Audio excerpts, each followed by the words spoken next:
Yeah, welcome everybody to the Fly Racing Racer X podcast. This is the Detroit Supercross review. Thanks for watching and listening. As they say, better late than never. Appreciate you guys watching and listening. And we're going to dive into Detroit and all the things that happened there, including, Vince Friese got penalized again. And I think we have our first guest on this review, maybe ever. So please, thanks again. Flyracing.com. Cooper Webb wearing some really nice looking stuff at Detroit. Code Pulpmx to save with those guys. Of course, Justin Brayton. I've never heard of him, but apparently he's a racer. He wears Fly Racing, flyracing.com. The Club MX guys crushing it right now. And we will have Devin Simonson joining us because after what we saw in Detroit, we got to get at least his perspective on that, because freestyle is alive and well in Supercross. Flyracing.com, code Pulpmx to save with those guys. Thank you to Fly Racing. Great Formula helmet, women's gear, kids gear, and the new mesh is awesome. I wore it this weekend. I supported MX Sports in the area qualifier system that they have for Loretta Lynn's at Glen Helen. Loved it. Very cool, very ventilated, very lightweight. Renthal, motorsport.com, Maxxis, Brunt Work Wear, Race Tech, OnX Maps on board as well. We'll tell you more about that later on. But first up, the man who was the floor guy this weekend in Detroit. You could hear him yelling on the broadcast here and there in the background. The Jason Wagan. What's up, Weege? Yeah. Hey, I wasn't aware of that I was able to break through. You could actually hear it? Yeah, like when they go to commercial or when they have like sort of some silence, you're yelling. Yep. Well, I had a good guy in my corner, kind of like Rocky had Mickey in his corner. I was on the podium about a half hour before opening ceremony, and the great Jason Thomas said, I need more yelling. I'm going to need more yelling out of you tonight. So I just try to make my guy JT proud. He says it, I'll run through a wall for him. You have backed it down on the yelling this year, I feel like. Yeah, I do. I think I said it on the show earlier. Yeah, there's not as much in the script. There's not as much yelling. Like half of the yelling has been replaced by your guy, Voice of God, pre-recording. Yeah. Also here, the trackside analyst, the Jason Thomas. What's up, JT? Not too much. Yeah, Weege. So that, yes, I wanted, because like during the day, you did a great job. You were on the set with JB and AC and Haley at times. And I know that's very much in your wheelhouse. You did a great job of that. But my favorite part is when you have to try to follow in Lurch's footsteps and do the screaming and yelling. I could never do this. And during the race, the point I'm getting to, during the race, I sometimes look at you when I'm like have downtime and all I can hear is bikes and things. And it's just like you're a mime. You're just like, I don't hear any sound, but I can see you screaming. And that is also my second favorite part of this, because I can actually see scream coming out of you. What I don't get, and this isn't rocket science, and I know Felda's looked into it, and I think they even had it at one point. Why don't they rent the little speakers for the fans, like, and throw away, or as you walk out, you deposit them back, or I don't know how that exactly works, but for a long time, you can't hear nothing. So like, what are we doing? I do remember that. They have a serious 1999 serious sound system in that stadium, as we found out this weekend. They did it for a few weeks or something. They had those little things you put in your ear. You can hear the announcers, everything else. I think that's great. Bring that back. I don't know the logistics behind it, but the Terry Boyd days. I remember it in the Terry Boyd Irv days. It seems like I'm just guessing that someone at Feld has looked into this and that they're not. I'm not breaking news here, and maybe they've just decided it's not working. But I don't know, dude. Like, there's probably a story of ordering 500,000 radio things and 400,000 getting smashed and broken by fans or something like that, right? Right. Yeah. Once McGrath didn't win, they all smashed him. I think they were selling them, so it was like a money maker. So clearly, if it could work, they would have been on board. I did a podcast with Dave Mewey a little while ago, director of partner operations, or what, global advertising partner. I don't know, like global partnerships. Yeah, that guy, Dave. And I told him to bring back the Truckosaurus, because that thing was awesome. Do you guys remember that Truckosaurus thing? And he said he's going to look into it. He doesn't have a lot of pull on as far as the look into it. Cool. That's like the most non-answer ever. I'm going to look into it. I'm telling you, that thing. I raced some fair races with that thing, and then I've seen it also in action here and there, and like, dude, nothing gets the crowd going like that thing picking up cars and breathing fire and eating cars. Weege, you know. Oh, I've seen it in person as well. Yeah, big fan. Yep. Like, dude, think about modern technology and you bring that Truckosaurus or back. Like, dude, the Supercross pits, the Supercrosses would never be the same. No, I want to see him fight Deegs.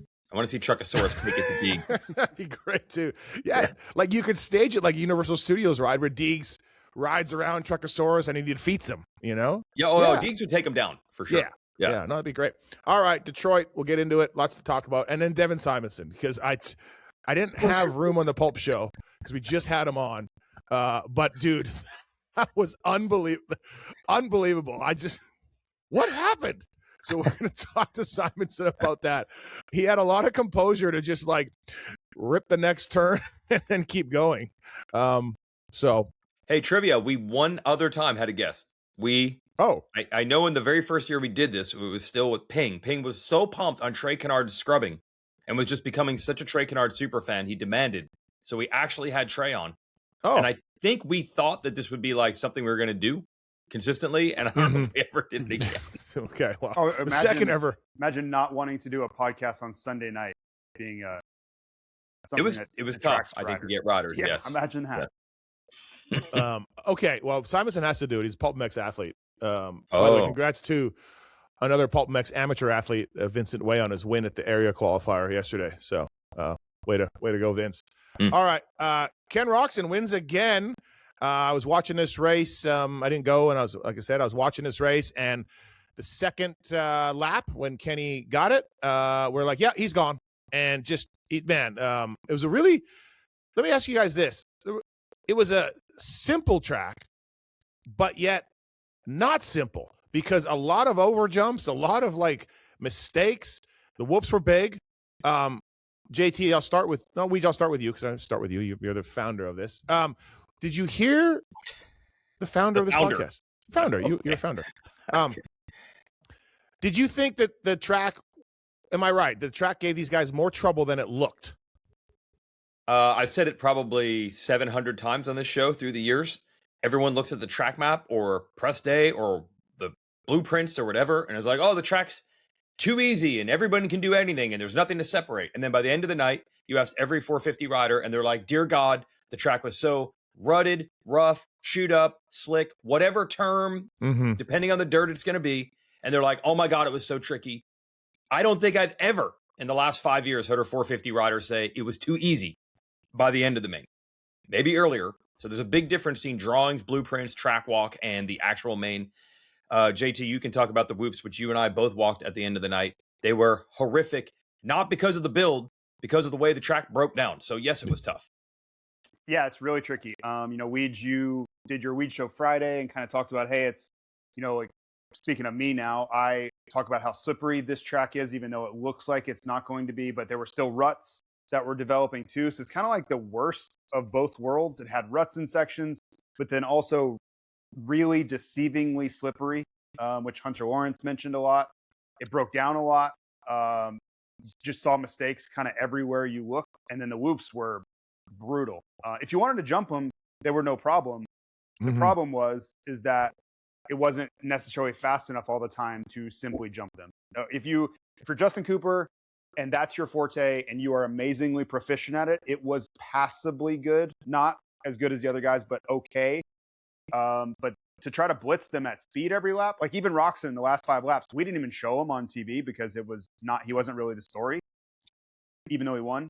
He jumped them all like the last 5 laps. Like he basically was like, yeah, I'm good on blitzing these. Even a guy like Roczen threw in the towel. So yeah, it was a track that on paper, I was on record saying it's really basic, but in actuality, at the end of a main event, it was anything but basic. But even like earlier in the night, like just mistakes were made by guys over jumping simple doubles or like, I don't know. It just seemed like if you couldn't nail the landing, then you screwed up the rest of the rhythm and then there was passing. I was just like, what is going on here? Something's going on. Qualifying, because I was part of Race Day Live. Yes, that one rhythm that there were 3 half jumps. There were 2 rhythms that had jump only on one side, not the other. And then the whoops had a half whoop. But JT, like that one rhythm that started with that really steep table, and then next to it was after it was a 90-degree left and a weird kind of like shelf thing. It did seem like that was tough to get right every time. If you were going to, the rhythm, I don't think it was like super brutal. Yeah, if you went long like Hammaker did, sure. Yeah. I think that was like fairly normal, nothing crazy, just like the 3-3-3 thing. You have to be a little careful, but that's a typical Supercross rhythm section. That next left to go on off over that was really technical. The step off landing was really tall, and you could just see those guys kind of clipping it. So yes, I agree with you. Basic in some ways, but if you're going to pull off the best possible lines, to step on, step off, then 3, get the whoops, like blitz the whoops at speed every lap, pull off the section where Cooper Webb ran into Prado, which we'll talk about, like getting 3 out of that corner was really tricky. So there were ways, if you wanted to like really press your lap time, that I think was tough. You could just circulate normal laps and be basic, but to really press, I think you had to take some Yeah. Yeah, it definitely looked like, again, looking at the track map, watching the guys, you were like, this is pretty basic. This is pretty easy. Big whoops, though, which always are a problem. And they held up as well. But yeah, a lot of mistakes made. But Ken Roczen, gone. This is his most successful year in a while. He's really looking good. He's led a ton of laps. And, he's 14 back, which we'll get into. But he looked great. This is just most laps he's ever amazing led. run. Yeah, great. Most laps he's ever led? Yep. Yeah, I saw Already? Yeah, I saw. I think it was Clinton. I think it was those guys that put it out. Wow. Fast guys. This is the most laps he's led in a season, and we still have like 5 races to go. That's crazy. Yeah, Okay. I think maybe you have to throw Triple Crowns in there, which is changes a lot of things a lot of times. Maybe. Just like the Cole Davies thing. It can really skew the stat, but I think that's true. Either way, really, really good job by Ken Roczen. Grabs another win. And he looked great all night. Like, again, you guys didn't really show him much because he had a nice lead. It wasn't hard to see with Tomac battling what he did with Hunter's start. He wasn't going to be touched. Cooper Webb was looking good and spicy, but obviously we'll get into that. And when you look at all those things that happen and you give Kenny that lead early on, as we know, he's gone. So good job, Ken Roczen. I believe Hunter thought he had a shot at him. The gap wasn't massive. It was only, I think, about 3 seconds. Because like Sexton was like 2.5, and Hunter was obviously getting to Sexton. I think Hunter thought he might have had a shot at it, which ended up probably not being the right play, obviously. Well, to your point, Weege, if we've learned anything with Hunter, he thinks he has a shot when many others don't. So I would wholeheartedly agree with what you're saying. Right. Yeah. Now, I think Kenny kind of alluded in the press conference because the track is so tough. I think Kenny was doing what he needed to do. Like, he probably could have had a 6-second lead at that point if he wanted, but he probably didn't think it was necessary. Because the proof we have is, dude, the last couple races, Kenny didn't win, but he's been freaking fast anyway. It's not like this was some fluke. Well, to me, he still had to get Chase. I mean, he was probably going to, but he still had to get Chase, and that always slows you down. The point is, in Hunter's mind, is all I'm saying. Yeah. I very much agree with Weege that he thought he had a chance to go get Kenny. Well, of course. No, but I don't think everybody thinks all that these way. guys. I've just been surprised late in races where you talk to Hunter on the podium, you listen to him, and you're like, it seems like he's kind of settled in, and he's like, no, I wanted to go get him. A2, Daytona. There's been multiple times where he wasn't anywhere near where everybody else was like, this is kind of done. He was not in that same headspace. Is really all I'm saying. Well, good job to Kenny and the team. He looks great. Really cool to see that. And good job. Pushing back hard on the second half fade thing. Really pushing back hard. And now he's got I saw that. I saw his comments. Yeah. But I mean, we have a lot of proof. But yes, there's injuries and blood work and viruses going on over the years. Right. Well, he said it's the bike breaking, which he got hurt in Nashville and those things. I can see both. Both can be true. But right. I'm pretty sure. Yeah, I think you're right, JT. But I'm pretty sure, almost positive, that Kenny went on the record as saying, like, yeah, man, I get worn down in the second half of the year. I'm battling these viruses and stuff like that. Now, again, there's a reason, but the reason means it's still the facts are still there.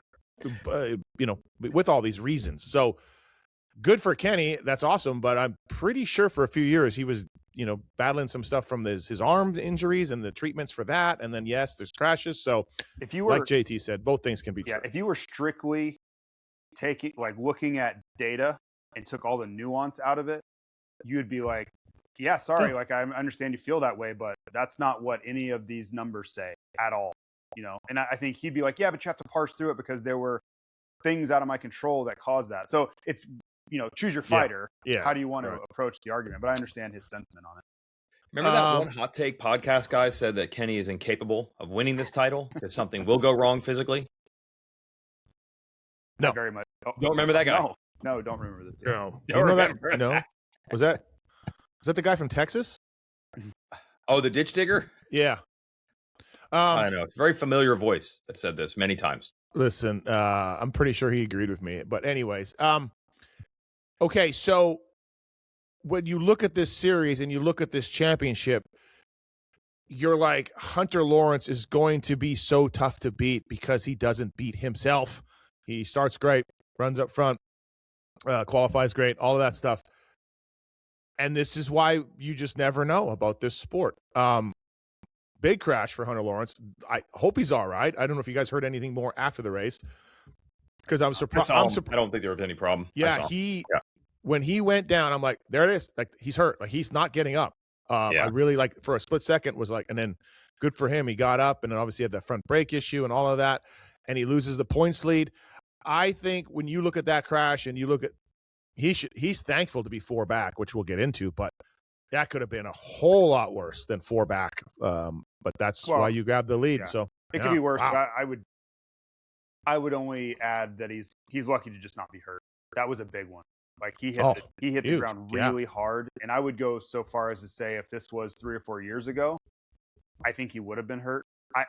There's been they've done a lot of work behind the scenes to figure out physiologically how to make him, like, structurally more dependable. I don't know how you do that. I'm not a doctor. I'm not a trainer, but I've listened to them talk about it.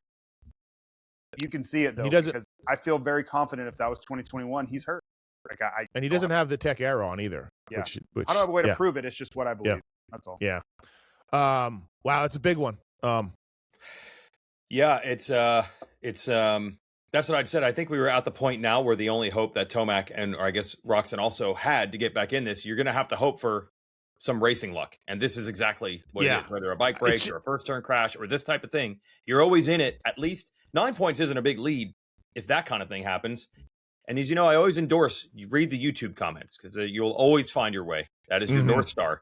Absolutely. And someone did say last week on one of the shows I did, like, hey, you're forgetting everyone has some bad race at some point, and Hunter hasn't had one yet. No one goes through all 17 without something. I mean, maybe the Seattle running into Kenny is something. I was like, yeah, maybe. Yeah, maybe he's due for something. McGrath's on line 1, sir, in the comments. But yeah. Anyways. Even he did have some seasons where handlebars broke or something, and he still won the title by 100 points. So, yeah, I guess so. It's just like something's going to happen at some point, and it did.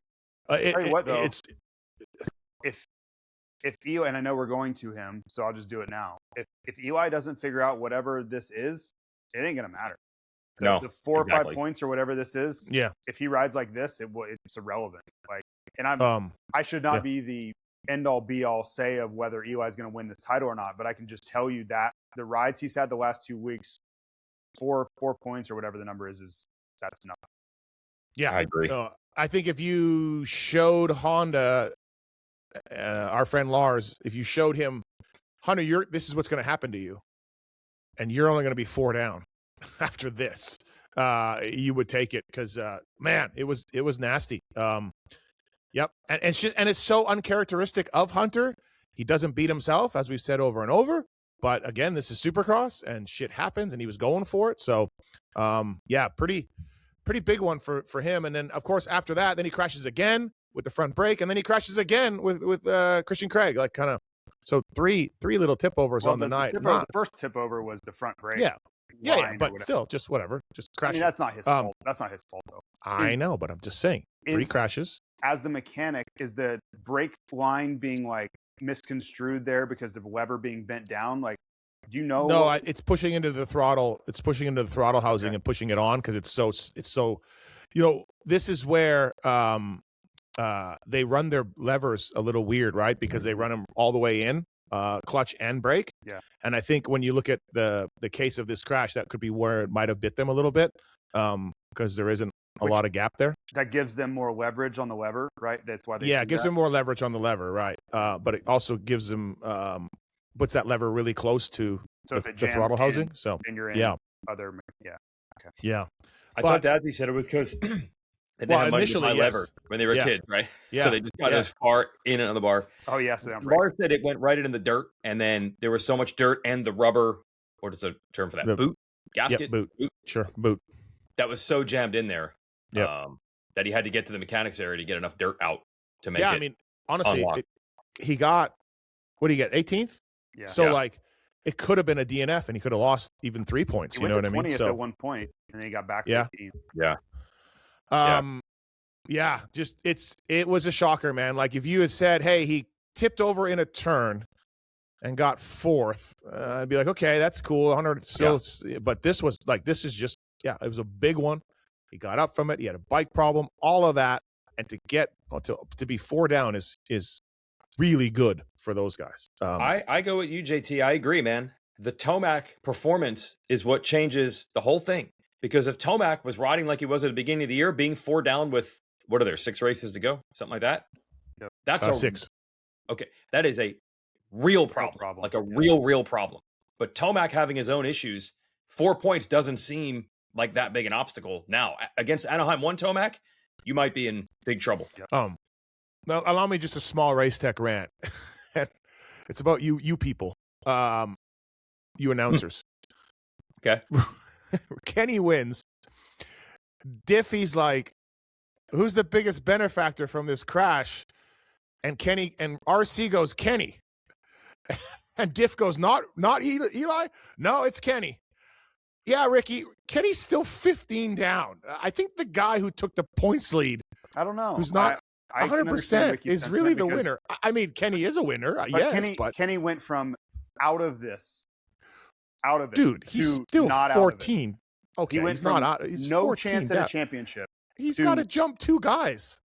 He's got to jump 2 of the greatest guys this year. You're still saying he's out of it because I think he's now No. on line 1. No, but his odds of jumping 2 riders with 6 races to go, 2 of these 2 guys, is pretty tough to do. But for him, but for you to Okay. say that Ricky's all right, we'll agree wrong, to disagree. I think Eli Tomac making up 9 points and being 4 in the lead is awesome for the way he rode and everything else. So Okay, well, that's just me. It's an opinion thing. You're asking a question. Right. Yeah, no, we'll agree to disagree. Eli Tomac's a big winner here. One way I'm looking at it, yes, obviously Tomac's a big winner, but Roczen is riding awesome. He's actually only 10 points down on Hunter. That's like not a lot with this many races left. Right now, you would say there's better odds of Kenny beating Hunter in a race than Eli, at least what we've seen over the last couple of days. That could change in a hurry, but I don't know. 10 points down on Hunter and riding this well, that's pretty Do scary. you think Eli felt like a big winner after the race, Steve? No, I do not. Okay. Getting to Eli, by the way, before we talk about Eli, renthal.com, the 661 bar that Eli's using to these rides lately is available back in stock. $99. They have a direct-to-consumer site now and free shipping if you spend $99 at renthal.com. Monster Energy Kawasaki back with Chase Sexton. We'll get it. We haven't even touched on that. Renthal.com. Please check those guys out. Casual wear, new casual wear. I'm wearing this now. And then mountain bike parts as well. Renthal.com. Thank you to them for coming on board. All right, Eli, yes, battling something, obviously. I wish there was more I wish there was a Freedom of Information Act I could subpoena to get this in our sport. Look, it's obvious. He crashed at home and he's banged up and he's fighting through this, right? That has to be what is going on here. He is nowhere near the same guy. And getting passed late by Justin Cooper by jumping the whoops is a sight that I never knew I thought I'd see. But yeah, I mean, look, without knowing what he's banged up with, we can only assume he won't be the same Eli Tomac this weekend in St. Louis. I don't know how you go from like in 1 week. I don't know how the last 2 weeks.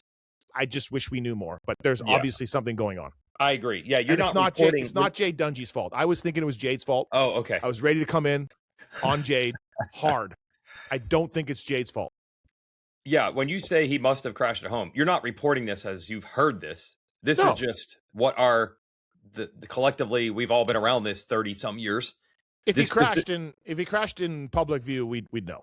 Yeah, the sport doesn't work this way. You don't lose 1 minute of speed because you just had a bad race. Like we've just seen too much evidence. You don't go from as fast as Hunter and Kenny to about a minute off of them. Yep. 34 seconds last week, whatever the hell it was this week. Not even close. Yeah, now Justin Cooper has his way with him. JT, we had a nice spirited debate on the track with some others. Yep. He basically moved over. Yeah. Didn't even try to hold J. Coop off. Mm-hmm. Yeah. This isn't baseball. You don't have a hit streak and then go 0 for 30. It doesn't work that way. Look, Eli's Eli. He's going to always be Eli. Normally there'll be someone in the camp that would leak it or tell you, or the manager or the mechanic. You know, a lot of times, you know, we would know this stuff. With other riders, you mean? Yes, with other people. And with that, that is a cone of silence, and we do not know. But no, we go back to when he won the title in 2022. He hurt his knee battling Anderson, I think, at one of the Atlantas. And then they were just saying, oh, he's just got a big points lead. He's being conservative. And then it was like, oh, he got to the title and he's been injured for a month. So we have a path already on this. Yeah. But yeah, he's not the same guy. Weege and I did have a talk with someone who will remain nameless because it was an innocent conversation, just disagreed on. I was like, my main point was, for one, he doesn't look right. He hasn't looked right. He qualified like 10th place. He doesn't have any speed. He doesn't have any intensity. And, you know, like, side note to that, earlier in the season, you could see him, like, when he's pushing, I'm being a little facetious, but like, he looks like he's trying to like blow his bike up. He's holding it so wide open. You don't see any of that right now for a reason. Like, there's something going on. And then to Weege's point, when you know that Hunter's down and out, when you go put him a lap down, the last thing Eli Tomac's ever going to do in the world is move over for Justin Cooper. Like, just be like, yeah, man, go ahead. I don't really need these points right now, and just have nothing to fight with at all. Like, that's just never going to happen if all things are right. So I'm with you. I have no idea what's wrong, but it's not just things didn't feel quite right. I don't buy that. It's not Jade's fault. So this nameless person was like, I don't know, man. He's not as good. This person was basically saying, like, we've seen him do this. If things aren't good, he'll just kind of like take what's there. Yeah, that's different. The weirdo races we have. of the past. Kind of thing. No, that's not it. And I agree. That Weege and I don't see it that way. Which we're eventually we're gonna get our answers. Yeah. Eventually. No, I would. The reason I don't subscribe to the weirdo race Eli theory is because he also got smoked last weekend. Once, yes, not two times in a row. I mean, he's clearly as fast as Kenny and Hunter all year. Suddenly 2 weeks in a row, he's not even close. No, like last week, I'm like, maybe he woke up like his kid sneezed on him and he's not feeling well or whatever. Whatever. But 2 weeks in a row, it's. And it was an all day. It was an all day thing in Detroit too. Like, it was. He was just nowhere near the pace all day. Did anybody from KTM or Eli try to get out of that post race interview, or just no problem? He was thrilled to be over there. No, I know. Yeah. I don't have any say over that. And when they said, hey, we're going to pull Eli to wait, I was like, okay. That's going to be really fun for me. Like, I get it. He's the points leader and we want to talk to him. Props to the broadcast crew. We have this thing where these guys get fined if they don't do this. And there's one non-podium guy that gets selected. And props to the broadcast team for doing it, you know? I just, and we all know, I'm not saying I know this exclusively, but I don't think he was thrilled with that dynamic.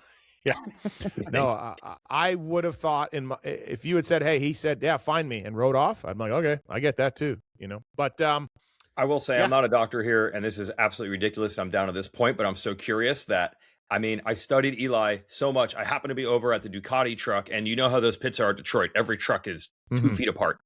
I was over at the Ducati truck shooting stuff for Race Day Live after 450 practice. The first one, Tomac comes in, and I was like just watching to be like, is there a limp? Is there tape? Is he holding his hand? Is he holding his wrist? And then in the perch that I'm in at the track for the races, you know, I watched the riders walk down from the tunnel, pick their gait. I mean, I studied him to such a probably uncomfortable degree to be studying another man to this degree, to look for any sign of any compensation of anything, and I found nothing. So we'll see if it goes on to Detroit. Again, I can't subpoena the Freedom of Information Act in this case. Can't do it. We'll see in St. Louis, but he's got the points lead. We're going to big winner. We're going to find out. For Salt Lake or sometime this summer, you know. Right. Chase Sexton is back? Question mark. Chiz has been grinding away on the bike. Brock Tickle, all the Cowie guys. He won a heat race. He got second. He's back. I don't know. You guys tell me. To me, like, great work. That's awesome. Like, to get, because he wasn't even doing that before. But would I say the old Chase Sexton is looking as good as ever? I probably would not. Steve, you guys watched him more. Can you explain to me what Chiz is doing that Tickle can't do? Like, why is Chiz in this picture now? I did ask Tickle. He's at least saying that I can't be in Florida. I also work for Marchbanks. The team's in California. Marchbanks in California. I can't be in two places at once. That's what he said. He's chalking it strictly up to a Florida thing. Okay. I like Brock Tickle. I supported him when Mike Alessi hit his swing arm. But this is not a great look for Brock. And I'm just saying that. He's a friend of mine. I would tell him that to his face because they're so lost. And look, East Coast dirt is different. What they ride at Jack Chambers' place with the PRMX guys is no doubt different than Southern California. I get it. But to be so far off that you're hiring Chiz to help is not a great look for anybody. But it doesn't matter. The results are all that matters. Like, who cares how you get there? But it's not a great look for sure to have Chiz doing that. And it's weird because I saw a quote on social that Rango, Chase's mechanic, said, "Oh yeah, the bike's, we changed everything. It's a whole new bike." And then I saw Chase, and I didn't listen to his love-in with Lewis Phillips, but I heard Chase just basically be like, a couple things are different, but it's close to the same bike. So I don't know, man.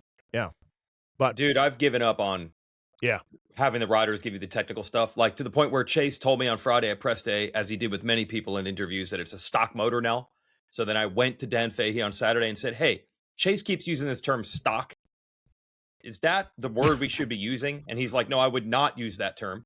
No. But is it completely different than the engine we've had earlier in the year? Yes. Have we gone through 30, actually maybe 50 different engine packages since then? Yes. So the line between it hasn't changed much to it's changed a lot. Yeah, I can't keep up, dude. Yeah, I don't know. Yeah, the stock engine thing I was laughing at because they're not running a stock engine. Like, I know that it's an easy phrase to throw around, but doesn't mean it can't be. He told Lewis, he said airbox and mapping. That's it. Yeah. No, it's. But okay, look, again, doesn't matter how you get there with Chiz, Tickle, anything, and doesn't matter how you get second. You get second.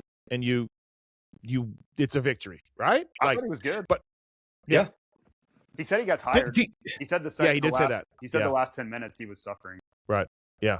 You can't expect any rider who misses 3 or 4 weeks to get a heat race win and a podium. Well, speaking of our first podcast guest, Trey Kennard, maybe him, but other than that, but second's pretty damn good for coming off the couch. If you take that part out, then Chase is here to win. But no hate comms.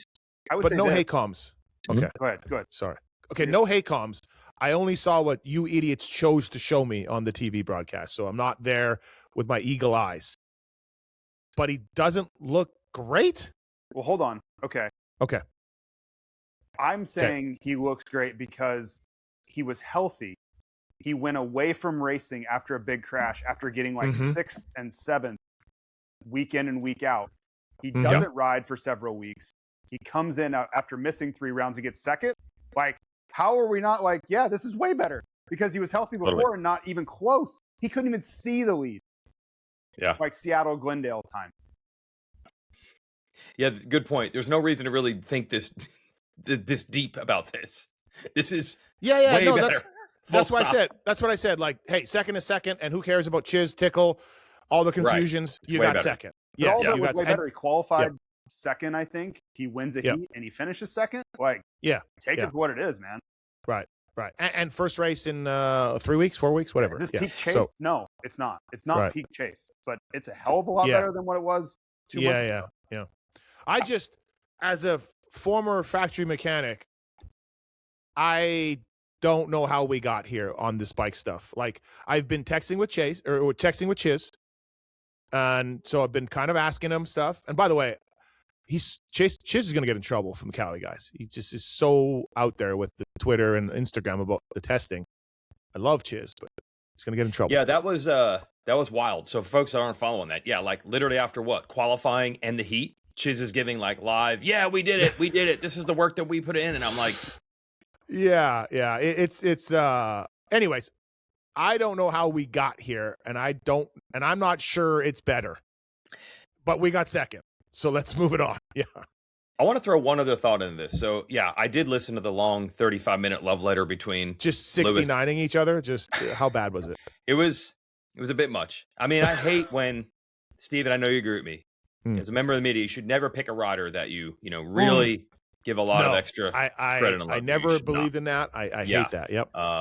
And I learned this as from 6 a.m. on Friday all the way through about 1 in the afternoon. I got to hang out with the great Justin Brayton, from flight to sitting next to each other on the flight, to sharing a rental car, to having breakfast together, to rehearsal. Wow. Jeez. You should never do that. Wow. I hate the way Lewis and Chase are. Anyway, Chase said something. This is going to blow your minds and everyone listening. He said, I guess what I'm going to have to do is ride around some of the things. So I'm just going to have to go to the outside, even if I don't want to, because that's what the bike wants. And I told them, I guess I'll just try to miss every bump on the track. And it kind of worked. And I'm like, oh, dear God, all the criticism you're getting is from the legends of the sport saying that's what you need to do, bro. Yeah. That's it. You have to ride around some of the flaws sometimes.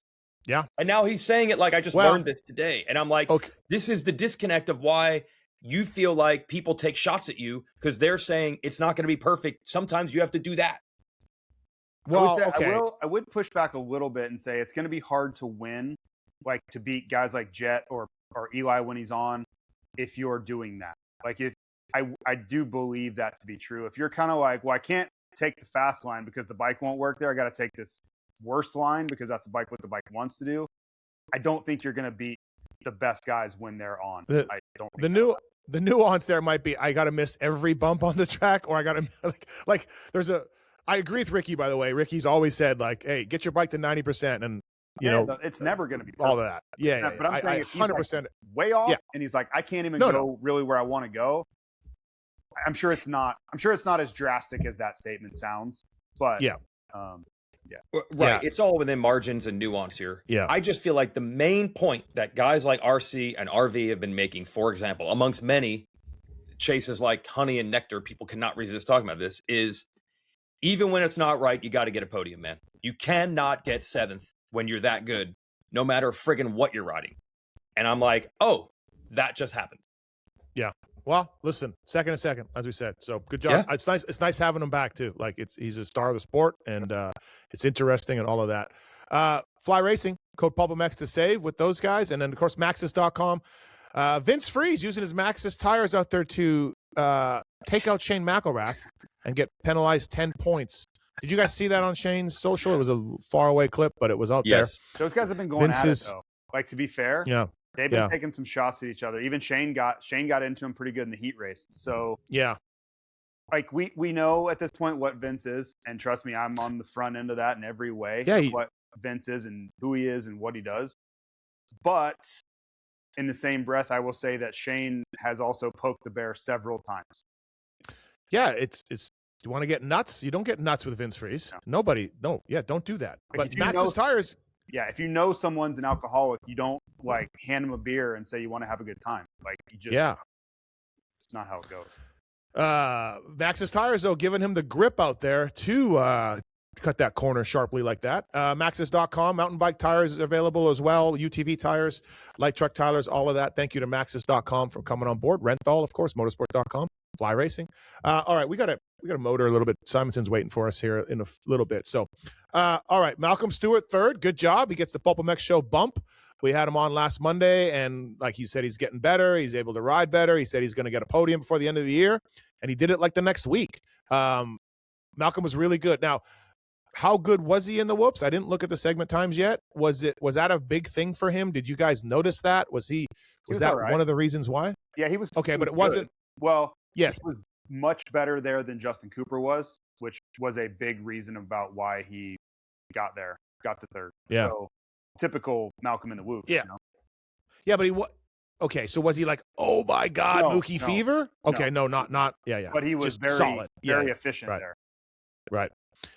Good job for Malcolm for sure for doing that. Awesome to see him get a podium after the year here started. It's got to give some hope to AP, the cowboy. Got to give some hope to AP. Yeah. Because he didn't even race this weekend, but at least he can see that Malcolm was in the same dark spot he is currently in and rebounded. Justin Cooper, 14th to 4th. Good job for J. Coop. I don't know what Alex Ray and the O'Neill guys were doing out there, but 4th place. Good job. That looked like a 9-year-old vomited his what are those you have the weeds, you got kids. You take the stick and you dip it in the powder and you eat the powder and you Dippin' Dots. No, not Dippin' Dots. Fun Dip. Fun Dip. Yeah. It looked like a 9-year-old ate Fun Dip and threw up all over J. Coop's gear. Wow. So I'm going to stay out of this on professional. That's level, fine. but I've given J. Coop the lit kit. It's nothing. No hate comments, but I don't know what's going on with that. 14th to 4th for J. Coop. Good job. One thing that was wild about Tomac's performance is that J. Coop went by. We already said that. Yep. No problem. Then Webb was starting to get to Eli. And then Eli somehow did have, in the last 2.5 laps, something in the tank. And it brought them back to J. Coop. And J. Coop told me he was pretty gassed because he spent so much energy passing 10 guys at the beginning. Mm-hmm. So that was puzzling that Tomac did have 2 laps late in him. And, dude, they came across the finish pretty close. Yeah.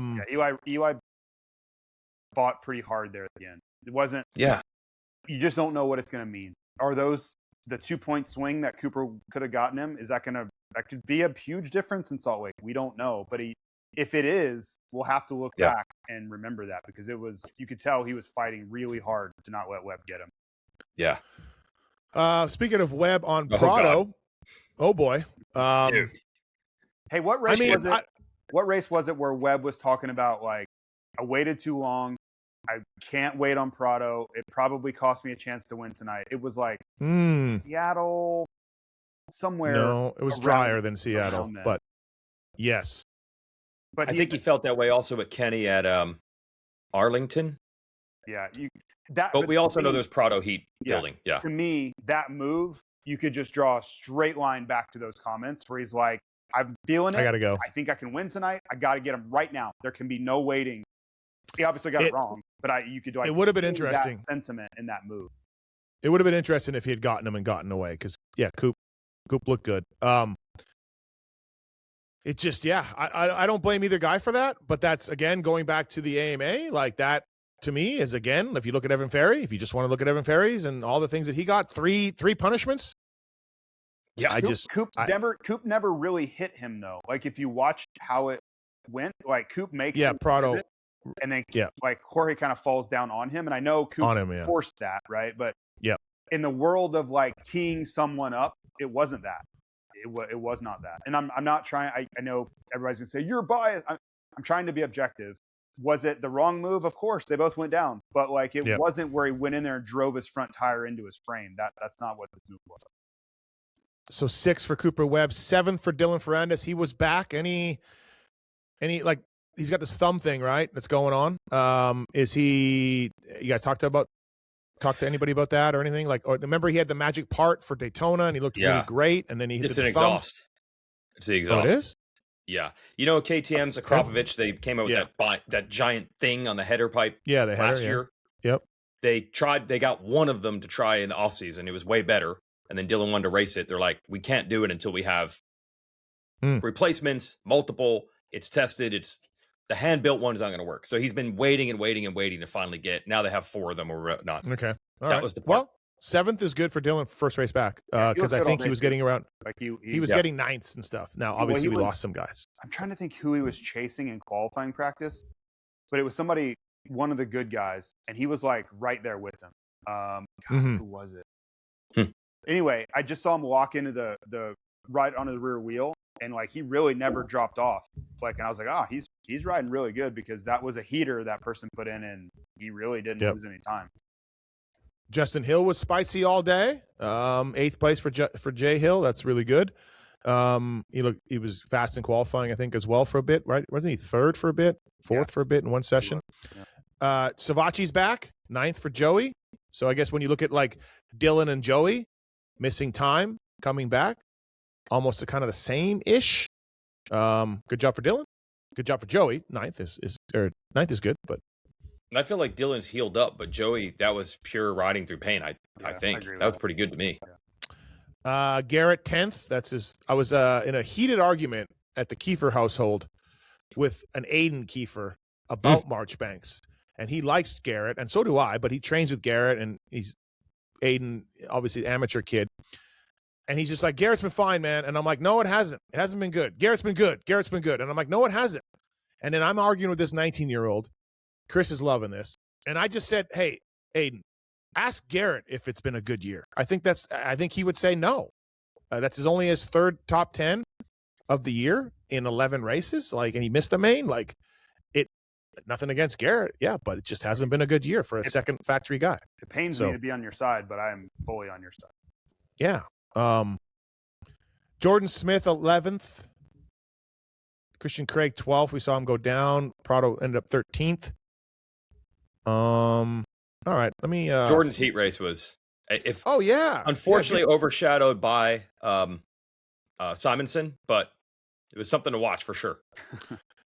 Yeah, that was something else. Jordan's been pretty good though. I mean, like, I don't know if he passed Craig when Craig went down with Hunter. I don't remember if Craig was ahead and Prado obviously went down. But to me, he was top 10 last week, and now he's 11th. Like, he's getting into the mix, like, which is all you want, I think, if you're Triumph and Jordan, like, you can't be, and this is no offense to those guys, but you just can't be back there with Mitchell Harrison and these guys like that. So, Yes, I agree.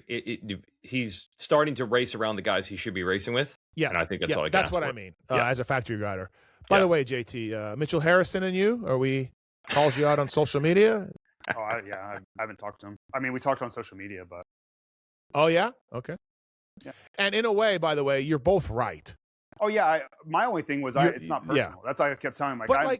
I understand you got used in the graphic, but I'm not specifically saying you are incredibly tired. I'm just saying, as a concept, I think the lapped riders are more tired than the lead riders, which makes the problem even bigger late in the race. Whether or not Mitchell Harrison is tired, he's going to say no. I'm going to say I don't know. The numbers are what they are. This would frustrate me, and I like Harrison. We're friends. I consider him a really good guy. I interviewed him a lot, and great guy. Loves Canada, by the way. But this is the same thing as my Chris Blows can't win thing. I remember all that blew up years ago. Yeah. Like, calm down, man. Like, calm down. Like, you're not the instance. Hey, Mitchell, if you're not getting tired, you would have a factory ride in the 450 class. It's really the elites of the elites that can stay on there within a second, the whole 20 minutes. Like, sorry, man. And like, I'm with you, Jay. I didn't like that. Like, hey, Mitchell, you're having a great year. You've been in every main event. That's why we picked you, I didn't like it. I don't like when riders do that. Yeah, I think one thing that sucks in between. Oh, go ahead, JT. This is your situation. Go ahead. No, I was just saying he wasn't happy with me, which is okay. I just, in the end, his whole thing was I work really hard and I'm not getting tired. Okay, I that's fine. I'm not trying to condemn you here, but the numbers are, and he was saying basically the numbers are getting bigger because we're moving out of the way. That's true. Well, but not every single lap.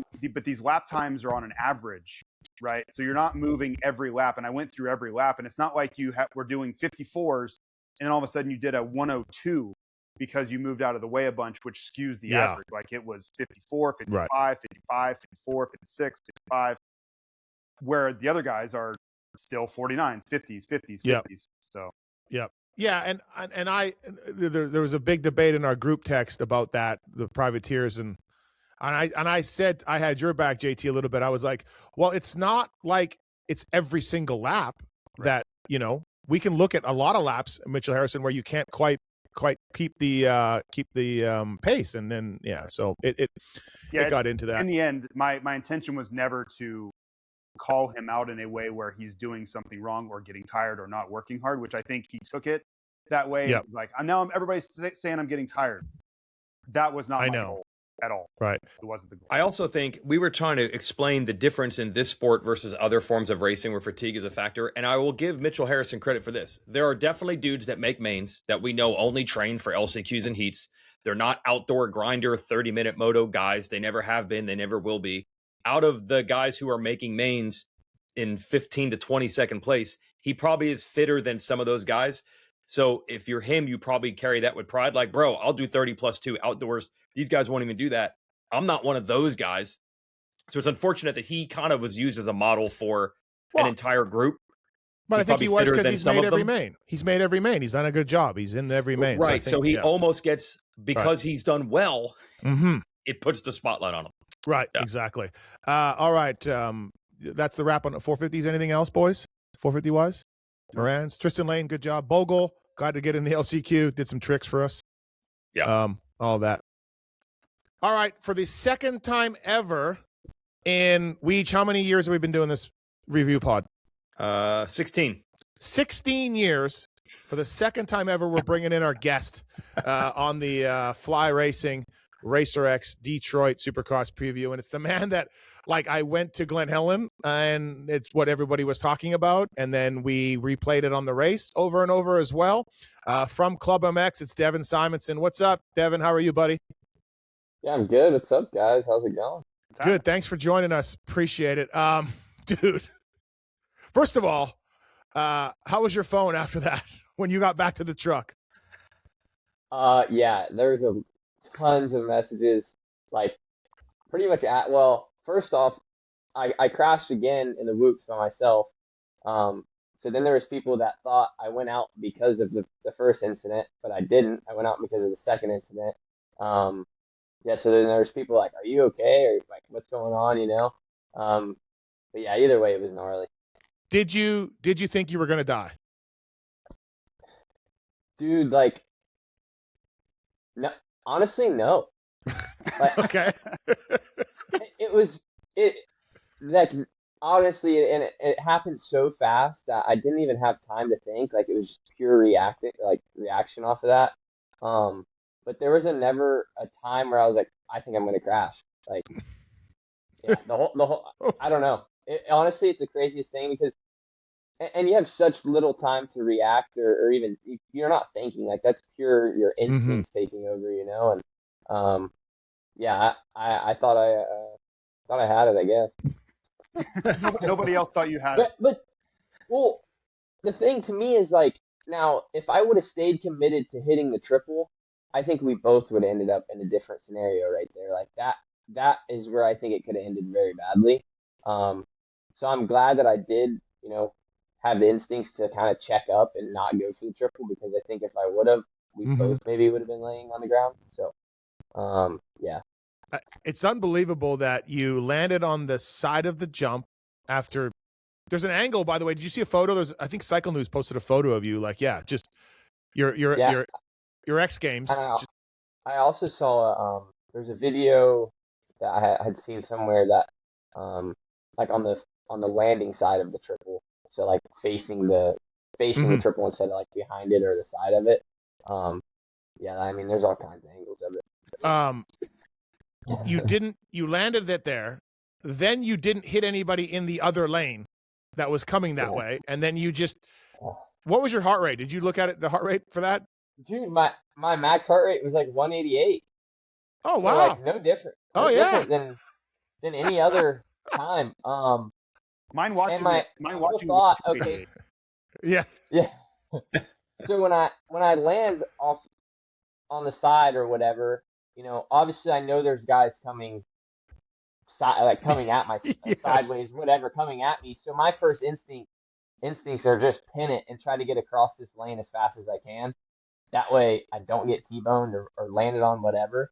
And I made it across, and then I'm like, okay, now what? So then, you know, there was obviously, I think, a big, I don't even know it was like a pole or whatever that I couldn't like ride in the middle of the lanes. Mm-hmm. So I had to go backwards, and I'm like, okay, well, I need to go to the side that nobody's on. And luckily, nobody was really riding that left side of the track after that on-off. So, yeah, I saw an opening and went forward and worked out. The double back into the Yes. racing lane was unbelievable. And you hit the same corner twice. Yeah. The same line, same everything. Like, I don't know. Yeah, I don't know. Pure instinctual takeover right there, and yeah, I mean, I'm glad it worked out the way it did. Like, there's obviously Oh, you think? plenty of ways it could have gone, and that was the best case scenario. So. I felt like I was like watching a video game where your character dies and then you respawn or like you regenerate right in the same spot and try it again. Like you lost to the final boss, which was Cody Schock. We're gonna just restart you right here again. Give it another go. Yeah, exactly. That does happen in video games. It gets so bad that they just, we're just gonna place you back on the track. We're just gonna put you back over right here again. Yep. It was, it was something. Listen, and also listen, I like Cody Schock, good dude, a little greasy. He's your teammate. He knew it's your team. Come on, Cody. Like, come on. Yeah, I mean, honestly, I don't have anything to say on that. Right. By not saying anything, you're saying something. I get it. You got to give your teammate a little room going up the face of a triple, man. Like, did he mean to do it? Honestly, we haven't talked about it. Like, and I'm not blaming him. Whatever. That's not who I am or how I'm going to be about it. Like, it's whatever. But I do feel like there was a line there, and he came out of his line, and that if he didn't, we both would have hit the jump side by side and been fine. Yeah. Right. I mean, even if you look back, like, I hit the same line, and Kelly was underneath me, and Kelly checked up and cut down, and we were fine. Yeah. So, again, I get it. Like, I'm not blaming him for it or whatever. It is what it is. But and then your whoop crash took out Derek Kelly. You took out Derek. Yeah. Well, to be fair, like I was redlining after the first incident with Cody, obviously, because I had lost 4 or 5 spots, whatever, and I was in a good position for one of my best nights ever. So, I was kind of redlining, and then. I think I was behind Romano, and I followed him for like a lap, and I was like, dude, I could still see Cody, which was still in 4th. So I kind of knew, like, if I made some quick passes, I could maybe get back up into a pretty good spot. And I just sent it into the whoops, honestly, and skipped one, and that's all she wrote. And then Kelly ended up hitting, I think Kelly hit my bike and went down, and in the midst of all that, my front brake rotor got bent, so. When I got back up and was trying to ride, I was locking up in the front end or in the air. Just wasn't working. What a night. We had the joke on this podcast, Summer of Rod Bell, that one year because he'd been doing great things. This is the winter of Simonson. Qualified 3rd, P3 in qualifying. Really riding great and has been the surprise. Dude, okay, it's already been good so far this year, man. But then this weekend, at one point, I swear, I said these words, Simonson being held up by Shimoda. Like, the qualifying was, I think, your career best. And then in, like, the heat and the main, I'm like, bro, these factory guys, get out of the way. Are you, in the moment, are you just riding? Or when you're seeing the back of jerseys and you're like, hey, I'm just as fast as this guy, is that surprising you in the moment? So in practice, like, obviously, I qualified 3rd, and I was like, wow, that's sick. And I did my hot lap, and I'm P3, and we still had like 5 or 6 minutes to go, I think. And I was kind of waiting to get bumped. And then, like, as the time goes down, I'm like, wow, I haven't got bumped. And then at the end of the practice, I was still P3, and I was like, that's sick, And I was obviously pumped. And then, so obviously qualifying 3rd, I knew I had good speed. And then, like you said, in the heat race, like, I'm battling with those guys. I passed factory Husqvarna rider in the whoops, like, come on. So I was stoked. And then even in the main, my first few laps were, I think, really good, and I was hanging in there with Shimoda and Hammaker, and I was at one point, I think, like, the lap that the thing with Cody and happened, I remember, like, thinking to myself, like, dude, I could podium this race, like, I'm riding really well. And then I made a few mistakes, and that's what even allowed Cody and Davies was coming either way, but they kind of had closed that gap on me really fast, and But you're able to stay locked in. You're not getting overwhelmed by when the thought of, wait, I could podium, are you able to think about that but not have it wreck you? Because sometimes it does that to guys. Yeah, no, I mean, the thought mainly came up because we were 3 laps into it, and like it felt easy to me. Like it wasn't Yes. nothing crazy. Like it honestly felt easy, and it was coming to me fairly good, and like, yeah, I was like seriously happy. So. Listen, it's been great, man. Speaking of locked in, are you locked in for outdoors? What have they told you? Nope. Oh. Cross only, man. Oh my God! Come on. I'm on that the 4-month tryout plan. So you're still trying out. We hope it works out for you. Yeah. No, it's been awesome to see this emergence. And Weege, you know my thing. Give a triple a ride. Give these kids rides. Like this is an example. That has been Steve's thing, but I'm going to go further back, and I hate Devin to do this and give Steve some credit, but I really feel like the haircut for the Denver LCQ race a couple years ago, I feel like that was a jumping off point for your career. I think it was. It's insane. Yeah, changed my life, dude. I mean, that was a great. Hey, all you idiot team managers, and listen, they're getting better. They're not giving these kids 8-year contracts, and you know what I mean? Like, there's so many of these amateur kids that came up and then got into these teams and did nothing, and it's better. It's better than when I was used to yell about, and I can't name any names because I did that one time, and then one guy blew me out on Instagram like Mitchell Harrison did to JT, so I don't really want to name any names. But, like, our buddy Troll Train, and JT, it drove JT nuts, but our buddy Troll Train, same idea. A journeyman guy, privateer kid, gets a good bike and a good team, and he steps it up. Devin's another example of that. I'm sure there's more. Before you hire the kid from amateurs that has the great bike and can do 5-lap sprints teams, look for guys like Devin that have been a pro for a couple of years but haven't quite broke through, and give them that structure, that bike, the program, and maybe this happens. It's my race tech rant again. JT and Weege are laughing because they've heard me say it 100 times. Oh, this is the but it works. Example. That's for damn sure. Yeah, absolutely, man. How many followers did you get from that, Simonson? I think I'm at like 1,800 or something. Okay.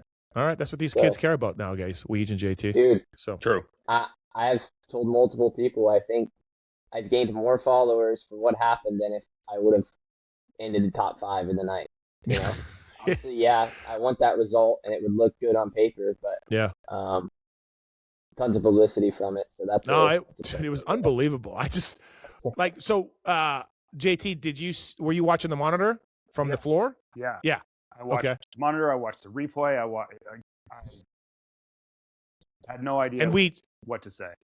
And Weege, were you able to see it live, or did you have to go back? Oh yeah, we used the same monitor, so I was. Oh, okay, yeah. I'm not going to get too deep into it because I was already screaming over how close Schock was getting, even before it led to the next 12 seconds. Yeah, it was. Well, Devin, listen, man, we wanted to get you on here. Thanks for jumping in and telling us this. Unbelievable. I mean, honestly, like I said, the next day at Glen Helen, it wasn't like, hey, did you see Cole Davies win? It was, did you see Simonson? Oh my God, that's all it was. True. You know? Really yeah, true. like I said, it could have went so many different ways, and I'm glad it didn't. Like I said, it ended the best it could have. But yeah, dude, pure instinctual takeover. Well, there was nothing that was going through my mind at that moment. It was just like, yeah, there was literally, I was drawing a blank. Still do. Like, I can't even go back to that moment and be like, what was I thinking? I wasn't thinking anything. Like, it was purely just. But you did, you mentioned redlining. It did, a minute or two later, start to catch up to you a little bit? Yeah, well, not necessarily that situation. It was more of like losing positions in the track time. Oh, okay. Yeah. Like, that's where I started, like, I was frustrated at that. Gotcha. And I feel like it did stem into me. Not, you can't obviously blame that crash for me crashing in the whoops, but I felt like I was trying to make quick passes, like I said, to get that time back. And I maybe just rushed a little bit coming into the whoops and skipped one. And yeah. Do you have an agent, Devin? I do not. I need Okay. to work on that, though. I'm gonna be your agent. I'm gonna be your agent because you're gonna get some. Think the way really you're riding. Think really long and hard about saying yes right now, Devin. Nope, sir. Yeah. I have your, I have your best intentions because after the way you've been riding and qualifying and everything else, you're gonna need one, man. You're crushing it. The only thing I didn't like, I need the pulp sticker lower. It's too high. See, it's already that lower. Well, It's hear already me out on that. So on the one helmet, I have the pulp stickers on the two sides, Uh-huh. and then the one underneath. On the other helmet, I do need to be better because I'm only the one underneath. But I didn't want to cover up the Fly logo. yes. Oh. You can't cover up the Fly logo. Oh, So, yeah. That's there's a reason Wow. why it's not lower, Steve. Yeah, But I do. okay. I have some that I can put on the. I'll give them on All the right. sides. because I yelled at Vince Way yesterday. He's got a pulp sticker, and it's the only thing you can see is the Goodyear blimp. If the Goodyear blimp ever circles a race, you could see my pulp sticker on Vince's helmet. And now I got to deal with this. And then also, I know it's a Yamaha thing, but the dark blue front fender with the rest of the kit, I did not like. We need to match that front fender to the rest of that kit. Otherwise, I liked it. Yeah. Yeah, I but- I could be wrong, but I do believe it's a Yamaha thing. it is. Yeah. Change the front end. No. So But JT, yeah, the fly, I agree. JT, the fly stuff with the club guys have been like, you look at that showdown with the both heats, Fly's getting their money's worth from the Pulpmx signing. Yeah, they're killing This year. killing it. Both West. I mean, Devin has really, to me, has been the breakout story of the East. Full stop. Like, I think everybody else is kind of doing what we really kind of expected to this point, and then there's Devin that's like overperforming every level. Yeah, it's been really cool to watch. Well, can you give a Pulpmx shout out on the broadcast because he's sponsored by Pulp? You want me to give Pulp a shout out because Devin's doing well? Well, we're sponsoring Devin. Pulpmx is Yeah, we're a so sponsor. is Fly Racing. Do you see me doing that? Good point. Fair. All right, Devin. Thanks for joining the show. Appreciate it, buddy. Yeah. And we'll see you in St. Louis this weekend. Thanks, man. Yes, sir. Thank you guys. Talk Hey, soon. All right. Great job. See ya. Yep. Thank you. All right, thanks for Devin Simonson for joining the show. Like we said, second ever guest here on the Fly Racing Racer X podcast. I'm expecting some super fan out there, maybe my guy Del Nicky, is going to point out we probably had one other guy in the show in like 2018 that I'm not remembering. I don't know. Okay, yeah. I just want to say there's been some controversial calls, to say the least, with the AMA and the rules lately. Mm-hmm. But we now know if you do what Deegs did at Birmingham, you get an automatic one position penalty. Can there be positions gifted because Devin did the same section one extra time? Can he be given 2 spots or 10 seconds bonus time because he rode the same section twice? That's a great point. Or maybe like even you could get some gold coins like Mario or something. That sounds like It a was so video game like JT said. like a, what's the tricky Nicky? There used to be like a snowboarding game that everybody would play, and this is like 20 years ago. But that's what made me think. Like, pull off some crazy trick, you get all these bonus points. Yeah. That was amazing for sure. Thanks to Devin for joining the show. By the way, thank you to Racetech as well. Racetech.com. Tell me you listen to this show or anything pulp-wise to get a deal on suspension work or motor work. Racetech.com. Great guys, and thank you to them. And the website's really, really informative if you're a suspension shop out there and you need shims or oil or springs or all of that. And Weege as well on X Maps. Yeah, first of all, I'm going to shout out Racetech and Motorsport and that Pulpmx bike, because they also sponsor the post-race Weege show as well, so they're all involved. But yes, OnX Maps, really cool. If you go to OnX Off-Road in the App Store, give it a test drive. You can actually see all the land around you, the names of people that own it, public and private land. There's a lot of public riding land in the West. East is more private, but they do list those names that can help. So check it out. You'll find out places to ride dirt bikes, adventure bikes, dual sports, side-by-sides, ATVs, hiking, hunting, mountain biking. There's places to go that you probably don't know about, and they'll rate them and give you advice on them and all. And subscribe to Racer X magazine because there's great stories by me in there. Just me. Yeah, just me. And JT wrote one about Simone Langenfelder as well. And he won MXG. He won MX2 this weekend, right? Simon won? Yeah. He did. And then also, I don't know what that Coombs guy, he writes some things too, but he's not very good. He does some stuff, yeah. Fly Racing, use code Pulpmx to save. Gets the same gear that Devin Simonson wore to X Games Gold. Hey, Diff really liked that. Diff was Diff was a fan at Simonson. He really thought that was awesome. Hey, that guy, man, he's legit. Like, It's crazy. when I watch him ride, I'm like, this isn't a fluke. He is ripping. Like, it is really, really impressive. And no one cares for me to give people credit. Yeah. But I'm just telling you, when I watch him, I'm like, that's the real deal. So he filled in last year, right, for the team and got a couple of top 10s. He was riding there at club and everything else. No, he was supposed to ride the whole year. He hurt his wrist, right?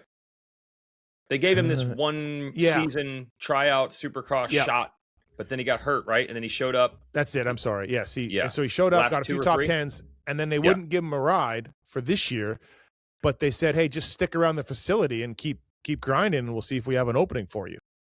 And that made me a little mad. I started yelling about it on my dumb show, but he stuck there all summer, did all the work, wasn't getting paid, doing all the sessions for motocross. He's not racing nationals. He's not racing. He's got no ride, but he's doing the motos. He's on the bicycle, everything else, trying to earn a spot on club. And eventually they gave him one. And I don't think he would want me to say this, but it's no money. It's not a salary. He is just getting show up, bonuses, that kind of stuff. And dude, I'm telling you, if they don't lock him in, like, honestly, if you're the Triumph, are you not looking at Devin Simonson? If he keeps riding like this, he won't be getting paid zero for long. I promise you that. Right. Yeah. Like, if I'm Brandon Haas, I am giving him money right now. We need to talk. Like, that's why I asked him about the agent thing, because I don't think this is a fluke. We're 4 rounds in, whatever, and he's been good every single week. So yeah. I really have tried to watch him more because I see the result and I'm like, man, that's really good. Yeah. But I haven't really paid attention, and I was trying to pay attention, and he's fast. He's legitimately really fast. I watched him on PRMX, right? And at one point he didn't have a 250, or he blew it up. So then he rode 450s at those Salt Lake races.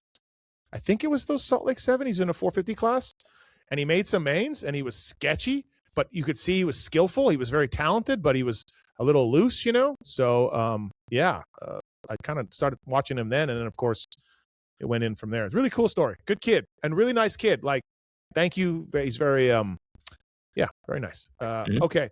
Also, shout out. We have a guy work for us, fills in, named Nick Powers. He does Travis Marx's job on the Pulp Show every now and then. I don't know if you two have seen him yet. And his nephew won KJSC. So. Oh, that was Powers. Trey Powers. Oh, yeah. Wow. And Trey Powers is a really cool name. That's awesome. Yeah. So I'm stoked that he beat a Onray, and he beat a Jetson and an Ezra and a Kimber. I know. So we fought off riveting stuff. I'm going to have to go pretty soon. So if you want to talk to these, we should probably do that. Okay. All right. Well, he fought off a Kimber. So we're shout out for the regular names. He was putting pressure on. 2 turns to go, the leader fell. They were battling. And then I can't remember the leader now, but he got like 6th, unfortunately. It was a good race. Yeah. Ezra is a cool name, though. I shouldn't say it. No, Ezra's a cool name. All right. Okay. 250s. Cole Davies. Look, man, if you're Schmoda, I know he said he was sick, and Seth seemed legitimately bummed on the podium. If you're any of these guys, and that's 2 weeks in a row, man, that Cole Davies has ripped through you. Obviously, the whoops helped. We all know that. But regardless of that, you got to be bummed, JT, if you're one of these top guys, because this kid who's second year just showed you what's up. Yeah, and I really think down the stretch, these guys are going to have to kind of be situational. And if the whoops are not like the predominant factor in the race, you have to I have to win. Like, because there will be a few races, I think, from here where the whoops are going to be gnarly and Davies is just crushing everyone. It's going to be really hard to beat him. So like a track like St. Louis, the whoops are typically not a big deal. Like, they break down, you can jump through them. It's not like the overarching factor in the race. Seth and Joe, whoever, if they want to get in this title fight, I would say especially Seth, the way it's looked lately, you have to make the most of it because you don't know what's coming. And you think about the last races of the year. I know they're racing east, but like Salt Lake, the finale, that the whoops could be tough there.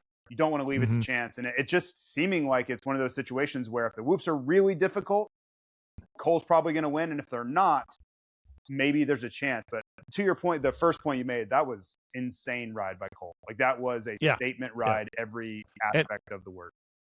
And dude, I wanted to like hug Seth. Like he just got second, but he knows. He's just like, yeah, you know, I just gotta, you know, take my chances, take my podiums. Like I think he did. You know, like what do you like? The alternative was to override the whoops and crash like he did earlier. Like that's not the answer. You know, like he knows that's not the answer. So you take what you can get from the weekend and keep moving. Yeah, and look, we just saw it with Hunter.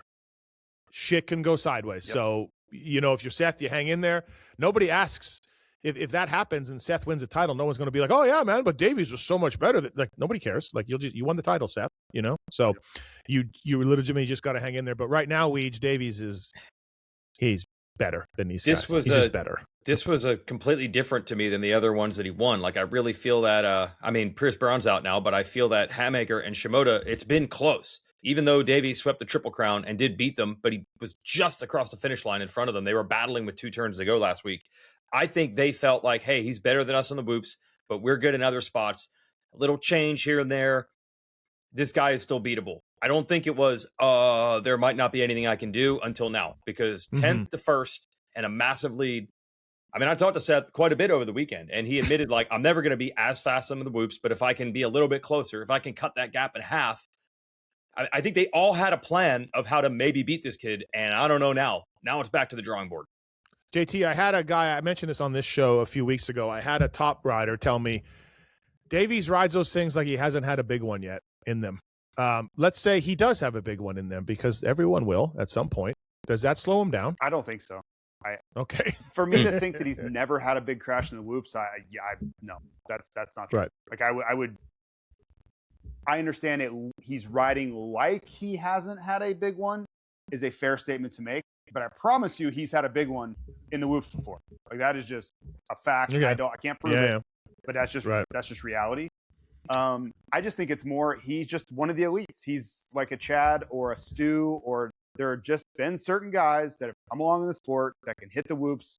You know, Jet is in there, Chase is in there. When things are right, Chase is in that group. Like look at New Jersey a year ago. He's going to be one of those guys where the whoops are a strength, and everyone else he is going to be a problem for them in the whoops, period. When you talk to these elite 450 guys and they tell you they cannot believe Davies' entrance speed, like that says something. Well, and they're also, just like, I can't believe this kid. Also, you know? the 250 helps. Being on a 250 helps for sure. Yeah, Christian Craig has never looked the same. Christian Craig's really good. Yeah, but Craig has never looked as good on a 450 in the whoops as he did on his 250 years. Yeah, right? it's just a fact that 250s handle better. The penalty's less severe. They handle better. It's less weight. All the centrifugal force, all those things are true. So no, you're right. Yeah. Cody Schock 4th. Good job for Cody. I didn't like the move on his teammate. I'll be honest. I would tell Cody that. But besides that, good job for Cody. So I just think but he threw away a podium. I think he was bummed. Yeah. Are you guys a little down on Cody? Oh wait, he went into the tower. I totally forgot that. Yeah, he had Shimoda covered, I think. That's he was right. Get I'm sorry. Yeah. I think I kind of feel like, yes, this would have been podium. This would have changed that narrative. But I think factoring in the crash, it's kind of been a little bit disappointing season for Schock for me, truly. Or mid, anyways. Yeah, I'm with you. I thought maybe he would be more relevant. Right. We have not seen him fighting near the front, which has been a staple. He's won heat races. Won heat races, right? He's gone to the podium. Yep, you're right. Henry Miller. Good job, Henry Miller. And the MX6 team. Ollie Stone's running it over there. Henry Miller's always underrated. I tweeted that. He's absolutely always underrated, Henry Miller is. Good job. Fifth spot. So I think there are going to be some people that look at the result and go, well, yeah, Schock crashed and all this drama's going on. Fine. Okay. There was opportunity this weekend to get a good result. But Weege knows this. I say it all the time. It's like when the door is open, when there is an opportunity that presents itself, you got to make the most of it. You know, these guys don't decide that people are going to have rough weekends or injuries are going to pop up, or that's not in their control, right? Because there's going to be a lot of weekends like the Showdown where it's hard as hell. Everything's stacked against you. No one's talking about it then going, you know what? I'm going to give you a pass because it was so hard. Nobody says that. So I'm not going to swing the other way and say, well, you only got a good result because of X, Y, and Z, and this forget it. Like, you go out. Yeah. The gate drops for the same for everybody every single weekend. And can you make the most of it? And I'm here for it. Like, did I think he was the 5th fastest 250? I don't know. I don't care. I just know what the result was, and I don't like when people take away from it because they don't ever lean into the other side when it's brutally hard, like at the opening rounds. No, you're right. And Henry's a good dude and good for that team. Brand new team. So good job on that. What happened to Cochran, by the way? Just bike problems? Did you guys ever hear? I don't know. No, he had a shoulder injury coming in. Yeah. Fell, landed on it. Oh, okay. So maybe not a bike. Okay. Hoping that it's not a problem. Dude, can you imagine? Casey has had a hell of a time indoors. I couldn't tell. I could never tell him and Bennick apart. 58 and 59. Yeah. I don't know who's who. Like, they're across this track, right? Like, they're not on the monitor, so I'm looking like halfway across the track. I can't tell. And by the way, Casey got way taller now, so it used to be probably a 6-inch difference in height, but not anymore. That's crazy. Yeah. We almost had a Nate Thrasher thing. I was like, oh, this is here we go. Because he was better all day, qualifying and everything, heat race, and then I'm like, here we go, and he went down, but it was such a Nate Thrasher thing. Should have won it. It was all the hallmarks of the prototypical does nothing, and then runs away with a win. Yep. All right, we'll just touch on a few more guys. Good job, Nick Romano, coming back. That's good. Good for him. Yeah, 7th is good. Kyle Peters, PRMX now. Kyle Peters just keeps on ticking. Just keeps on ticking. 7th all-time 250 Supercross starts. Just racking them up. 7th? Yeah. And top 10, dude. Single-digit finish it. You want single-digit finishes? It doesn't matter. Well, no. In that the LCQ, Ricky and we were talking about it, and God, who was trying to catch him for the final spot? Who was 5th in the LCQ? Was it Hand? No, Hand got in, right? Hand got in. It was John Short. I'll know in a second. John Short. And I'm like, oh yeah. I didn't get in to say it, but I'm like, there's just no way. Kyle Peters has been doing this 250 Supercross thing and LCQs and Arena Cross his whole life. There's no way John Short's catching him in this scenario with this much experience. And I could have been way wrong if I said it, but I was just like, that's not happening. There's just not happening. Weege, John Short was just short? Oh, I was thrilled to be able to yell that to the crowd. John Short is just short. It's thrilling. And to further your point, JT, KP will go from 22nd gate pick in the main, like barely gets in, and then just get 8th in the main. It's just the sun will rise and Kyle Peters will finish somewhere between 7th and maybe 9th. Yeah, PRMX. We say this a lot, and I think I lived in this world for a while. Is he knows what to do. He knows what to do. And part of that is knowing what not to do, like knowing what situations to avoid. And that's experience showing up, Fly Racing, code Pulpmx to save with them. Renthal, Maxxis, motorsport.com, OnX, Race Tech, and also Brunt Work Boots, bruntworkwear.com. I got shipped some workwear stuff like pants and shorts and shirts and stuff. Really good quality, really tough. If I'm out there working the lines, if I'm like a lineman, out there, I'm gonna be wearing this Brunt Workwear because it's super tough and durable. Code Pulpmxshow to save with Brunt Workwear. And if I'm digging ditches in Texas, I'll be wearing this. BruntWorkwear.com. Please check them out. The Marin boots, the Omen boots.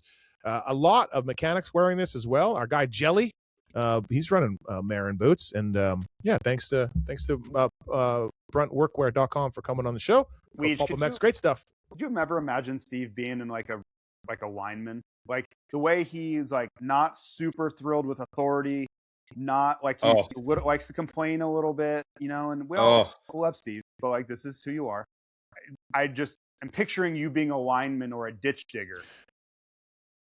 Dude. Yeah, or more really just part of a structure where you're just a grunt. Somebody tells you what to do, and then you say yes, sir, and then you just do it. You got do it. And that goes on for 30 years without a peep. Dude. This may shock you guys, but at Yamaha, like lunch was at noon. It was an hour lunch. Oh no! And I was just like, "Hey man, can I go at 11 and come back at 12? Like, who cares? Like, I'm hungry now. I don't want to wait. What's the difference? It's 1 hour." Like, and they used to be like, "No man, lunch is at noon," and I'm like, "Yeah, but I'm hungry now. I'll come back in an hour. It doesn't matter. Like, it doesn't matter." No, I'm with you. I have that. That shit used to get me. I have that flexibility pissed at off. WPS. Like Right. I work out in the afternoon instead of taking my lunch hour, and I'm very thankful for that. So I'm kind of with you. Right, and Yamaha's like, nope, we eat at noon. Well, okay, fuck, man. So, anyways, okay, all right. A few more things to touch on here for Detroit. Marcellisi, main event for Triumph. Good job, the Hitman. Maybe Triumph should look at him. I think Linville will be back this weekend, I guess, or will debut this weekend on the Triumph. So, good job for that. And Evan Ferry. What a weekend! Do we have something for him? First of all, he's pulling Supermans. I want to see him hold on to his motorcycle more. Yeah, fair. 2 Supermans, but qualified well. Heat race. I mean, he's always been able to ride well. He was like qualifying his first ever race, right? Like that's why he was on factory. Yeah, Triumph. but that was a long time ago. I know. That was I'm a long just saying, time but ago. like it's not right. he's never been able to ride. We're just seeing it more. He's kind of finally putting things together a little bit. Yeah, that's what I'm saying. Is there something there? I'm here for it. Like I don't know where this goes, but this is a lot better than it's ever been. So I'll take that. Yeah. Everything's all of it. Yep. Look at Weege. He hates Timmy. He doesn't want to talk about it. He just hates Timmy. No, I just sorry. I was just sent a post. Josh Greco writing, man, that lapper totally took Craig out. Wow.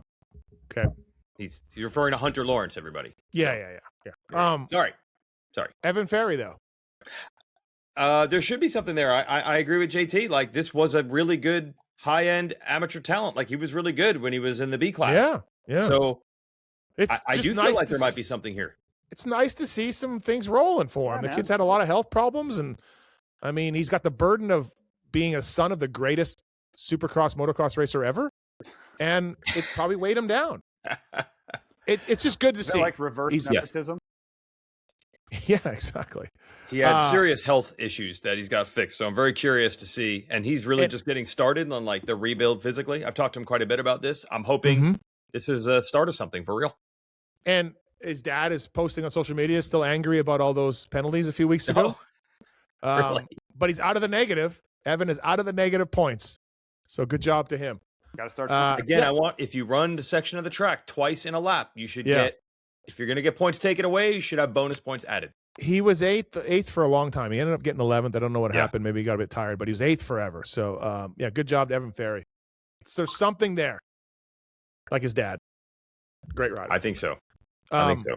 Okay. All right. That's Detroit in a wrap. Thanks to Devin Simonson for joining us. Second ever guest here on the show, maybe, we think. Anyways. Thanks to Anton for all the work behind the scenes.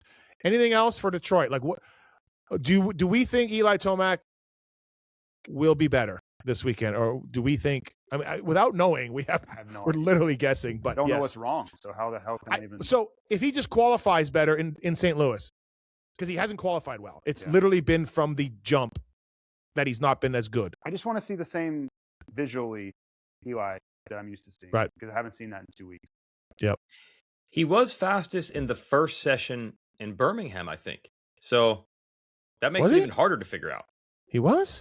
Yeah, I think so. He was. Oh, okay. Yeah, and then the second session was no good. Like, did he get hurt in the truck between sessions? Did he trip? I don't know. That 10th in qualifying in second session in Detroit was like, I was like, whoa, whoa. Yeah, and we can't even blame Jade. Can't even blame Jade, like I said. So, all right. This thing's got interesting. Because if Hunter stays in second or third and puts 2 more, now we're at 11 or 12, with 6 races to go. And now we're back. This is great. Great for the series and all of that. And this weekend is a showdown, I believe. Yeah. St. Louis? It is. Another showdown. And by the way, I did talk to Lars. Surprising, I know. Okay. He's not totally ruling out that Jet Lawrence could race a Supercross or 2 before it's over. So that would be spicy as well. Did you go eat their food?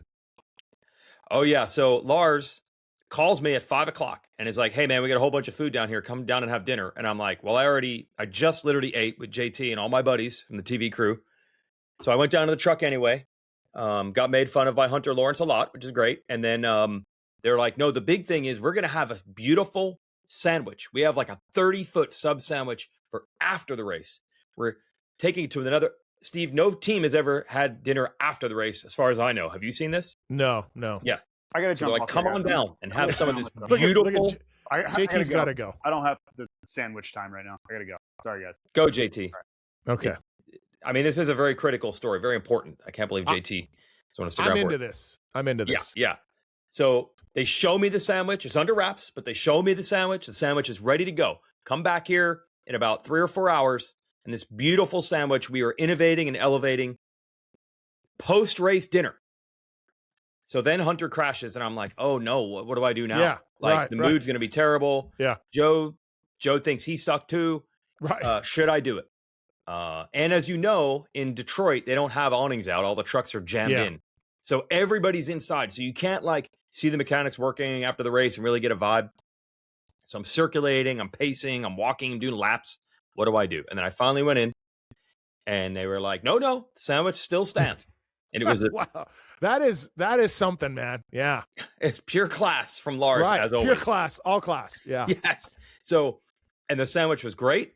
I actually got to ask Lars about the front brake. I did see Hunter. That's how I can presume that Hunter's not hurt, although I did stare at Tomac for probably an hour total and couldn't detect anything there, but I think Hunter's okay.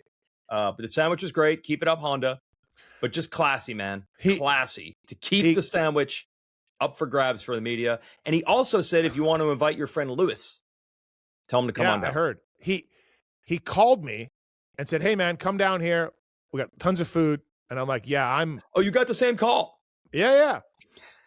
I'm like, hey, man, I'm sitting on the couch right now because I got my GH qualifier tomorrow. And then he sent me a photo of the sandwich. Oh. And I don't know if I've ever seen something so beautiful. It was amazing. It looked amazing. And then I said, hey, he's like, we just coming down. I go, dude, we just going to take that and put it in his backpack. Watch him because he'll take it for his family this week. Like, if I had known ahead of time, I would have brought it insulated like JT. I would have brought the cooler. Yeah, because I was just like, watch that Wygant guy. But all class. Oh, it was so good. Then I went over to Star just to see how things were going for them, and they're like, "Where'd you get the sandwich?" I'm like, "Dude, it's right next door." I'm like, "Just take the logos off. Just put on a blank hoodie and just walk in." Well, okay. So then Lewis told me that Honda delivered sandwiches to Cowie. Here, guys. No way. Have some sandwiches. Pure class. It's amazing. But Lewis didn't come over because Lewis was busy doing a 35-minute. Yeah. Okay, Steve. So as you know, Lewis, following in your footsteps, does a great series of post-race interviews at Riders. So I see, 35 minutes of post-race interview, but it's just Chase Sexton. Yeah, he got no other riders. No other riders. Just too busy 69ing his favorite rider. And further, the 35 minutes, the first 19 are Chase talking about Detroit, coming back to racing. Mm-hmm. The final 16 are just those two making predictions for the MXGP race the next day. Oh, wow. Okay. 45% of the interview was just Hurley's talk, Vial talk, Geyser talk, Coonan talk. Yeah. Jeez. Good times. Great sandwich, though. Great. Yeah. Honda. The photos looked amazing. Yeah.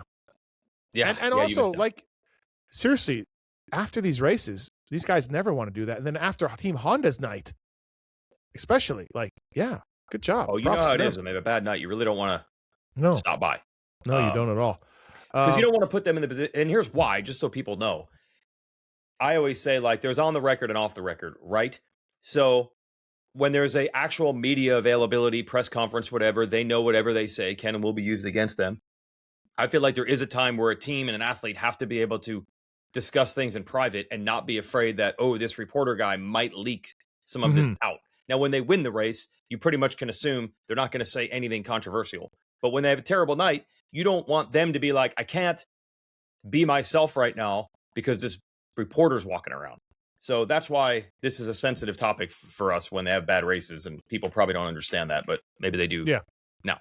Yeah, you've got to just know the room, read the room, know what you're doing, and be. Because you work for these teams, Steve, there are probably times where people flip out, and this happens on regular sports teams too, and they're just emotional, and that doesn't mean that things are as bad as they seem in the hour after the event. So listen, there were some uncomfortable moments in the Cowie truck with Stu and Mike Fisher, and when I was hanging out in there, and I was just like, oh boy, you know, Big James, and I'm just like, yep, I shouldn't be in here right now, but I also can't talk about this, right? So, Yeah. And this would only be fair now that I think about it. On Friday, I was leaving to go to a beautiful dinner hosted by Pulpmx, the Aniamo Italian restaurant in the GM Renaissance building. So thank you, Pulpmx. And Dom over there, whose kid rides a club. He puts the dinner together. He owns a restaurant. Joey Vicari is the rider. Okay, long story short, I'm walking by the Cowie truck, and they've busted open the cooler at about maybe 5:30 on a Friday. And they told me to indulge. So thanks, Cowie guys. Yeah. Class. Yep. All class. Yeah. All right.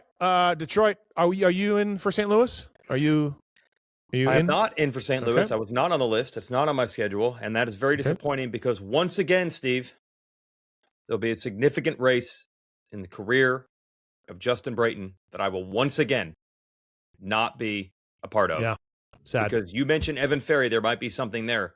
But Beckham Brayton is racing KTM Juniors, and I will not be in attendance. Yeah. It's incredible that like Osborne and Brayton, and it's a random selection, but it is. They seem to get in. My kid got in randomly. Yeah, it's so randomly. It's so unfortunate for for these guys.